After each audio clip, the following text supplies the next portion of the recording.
MA. முருகனா? MA. Murugan ஐயா. வணக்கம் வணக்கம். நல்லா இருக்கீங்களா? நல்லா இருக்கீங்களா? வணக்கம் ஐயா. வணக்கம். நல்லா இருக்கல ஐயா? நீ தலைவர், முள்ளிக்குளம் ஊராட்சி தலைவரா? ஆமா ஐயா. ஆமா ஐயா. அப்புறம் 2025-26 ஆண்டுல அனைத்து கிராம அண்ணா மதம் திட்டத்துல ஆமா ஐயா. 37 லட்சம் ரூபாய் மதிப்பீட்டுல எடுக்கப்பட்டுள்ள பணிகள் எடுக்கப்பட்டிருக்காங்க. நிறைய பணிகள் அதெல்லாம் முடிச்சிட்டாங்களா? அந்த பணிகள் எந்த இல்ல 4 பணிகள் முடிக்கப்பட்டு பாக்கி இருக்கா? இல்ல ஐயா. 4 பணிகள் முடிக்கப்பட்டுள்ளது ஐயா. என்னென்ன பணிகள் இது? துறைச்சாமரத்துல சிமெண்ட் சாலை அமைக்கப்பட்டுள்ளது. சரி.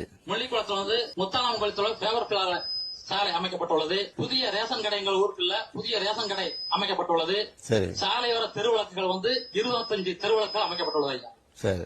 வேற ஏதாவது நீங்க சொல்ல விரும்புறீங்களா? ஐயா, தங்களுடைய ஆட்சியில காலை சிற்றுண்டி உணவு திட்டத்தின் மூலம் 32 மாணவர்கள் பயன்பெற்றுள்ளனர். தாய்மானவர் திட்டத்தின் மூலம் 100 பயனாளிகள் பயன்பெற்றுள்ளனர். மக்களை தேடி மருத்துவ திட்டத்தின் கீழ் 160 பேர் பயன்பெற்றுள்ளனர். மகளிர் உரிமை தொகையின் கீழ் 345 பேர் பயனடைந்துள்ளனர். எனவே தங்களுடைய சிறப்பான ஆட்சியில் சிறப்பான திட்டங்கள் மக்களுடைய மகிழ்ச்சியை ஏற்படுத்தியுள்ளது. எனவே எங்களுடைய முள்ளிக்குளம் ஊராட்சி மன்றத்தின் சார்பிலும் ஊர் பொதுமக்கள் சார்பிலும் நன்றி கலந்த வணக்கத்தை தங்களுக்கு தெரிவித்துக் கொள்கிறேன் ஐயா.